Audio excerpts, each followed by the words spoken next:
Hi Gemini, welcome. So tingnan natin kung ano yung mensahe sa'yo. So be open-minded po, hindi halos lahat makaresonate. Thank you nga po pala sa mga nagsusubscribe, sa mga bumabalik. Maraming salamat. Give me the message for Gemini.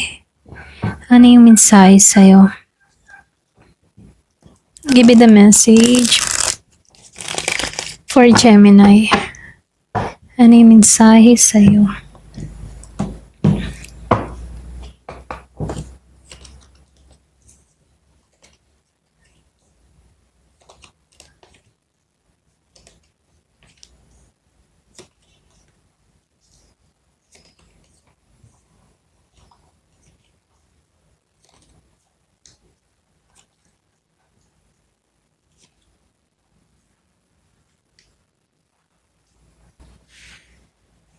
So, Gemini, nakikitaan ko rin dito.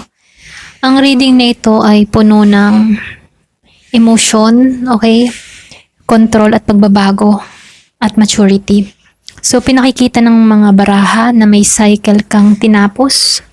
So, mula sa paghawak ng isang koneksyon na matindi pero nakakapagod hanggang sa pag-abot ng tunay na emosyon at material na stability. Okay? So, dito, meron ditong sobrang emosyon pero marunong magtago ng nararamdaman. Yung iba sa inyo, pwedeng ganito yung katangian mo. Maaring ikaw ito, Gemini, nagmamahal ka ng tahimik, marunong magtimpi, pero malalim yung damdamin. So, dito, meron ka ding merong takot kang bitawan, ang isang bagay o isang tao. Yung iba sa inyo, pinaghahawakan mo kahit alam mong mabigat na dahil ayaw mo masaktan ulit. Pwede rin itong patungkol sa pera o sa puso. Nagiging guarded ka. So lumalabas din dito, merong isang attachment or obsession na ibang tipong attachment o obsession sa isang relasyon or sitwasyon. Mayroon ditong toxic cycle o pattern na paulit-ulit kahit ba alam mong hindi na healthy. Parang mahirap bitawan kahit alam mong dapat na, okay? So dito, lumalabas dito na ikaw ay nagbabalanse or pwede rin hinihikayat ka sa pagbabalanse sa puso at sa isip, trabaho at damdamin. Maaring naguguluhan ka kung saan ka lulugar o kung dapat bang ituloy pa or bitawan na ang isang bagay, okay? So dito, nakikitaan ko rin dito.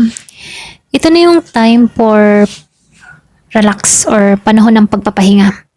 Paghilom at pagninilay-nilay, kailangan mong mag-recharge dito sa Four of Swords. Huwag mong pilitin ang mga bagay-bagay na hindi pa handa. Hinahayaan ka dito na yung kapayapaan ang gumabay sa'yo. Okay? So dito, lumabas dito na isang malaking transformation. Mayroong pagtatapos na hindi mo na kayang pigilan pa. Pero ito rin ang simula ng bagong yugto. Tatapusin na ni universe, okay? Ang koneksyon or mga sitwasyon na hindi na nakakabuti para sa'yo, okay? So dito, lumabas ang Ten of Cups, pagtatapos ng lahat. Nandito ang emotional fulfillment, pagkakaayos o kapayapaan at kaligayahan sa pamilya. Sa relasyon, maaaring matapos na ang cycle, sakit at simulan na ng tunay na kaligayahan. So, lumalabas din dito sa Ten of Pentacles, meron ditong tagumpay sa material na aspeto, stability sa buhay, maaari ring magtulungan sa pamilya. Kung meron ka mang partner, meron ditong long-term success, okay?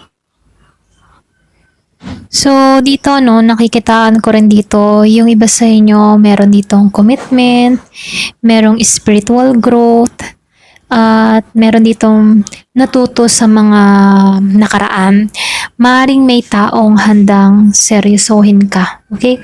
O ikaw mismo ay handa ng pumasok sa mas matatag na yugto ng buhay. So, lumalabas din dito, no, na isang energy or self-worth at maturity. Gemini, ikaw na yung magbibigay ng seguridad sa sarili, okay? Na mas mahinahon, mas marunong, magmahal ng may hangganan, okay? At alam na kung sino ang karapat-dapat, okay? So dito, yung pinakabuod na mensahe sa'yo, Gemini, meron ditong connection na kung minsan ay naging matindi para sa'yo. Puno ng takot, kontrol, at pag-ibig. Ngunit tinutulungan ka ng tadhana na makawala at magtungo sa pagbabago.